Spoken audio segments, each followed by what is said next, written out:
Before we dive into the course, I think it would probably be helpful to take a step back and get a bird's eye view of the course structure and content. We'll start off by reviewing some of the basic theory around pin-jointed, axially loaded structures, or trusses as they're generally referred to. Now, this section is completely optional. If you're comfortable with the joint resolution method and the method of sections analysis techniques, by all means feel free to skip this section and move on. If you've taken my course on the fundamentals of structural analysis, you'll already be familiar with the content in this section.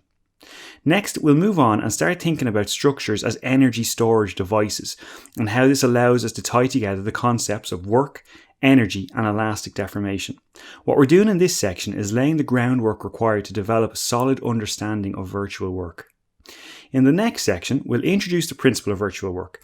This should be much easier to digest after completing the previous section on strain energy.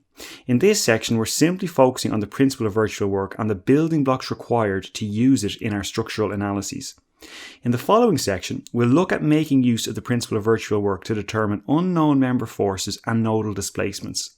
Understanding the material in this section is going to be key to you being able to use virtual work as an analysis technique out in the wild beyond this course. At this point, you've covered all of the groundwork and should have a good understanding of the theory that underpins the principle of virtual work and how it applies to structural analysis. Now it's about practice. In this section, there are 5 practice questions to get you started and help you confirm for yourself that you've understood everything we've worked on in the course up to this point. Finally, in wrapping up the course, I'll give you some pointers on where to go next with your study of virtual work as a tool for structural analysis.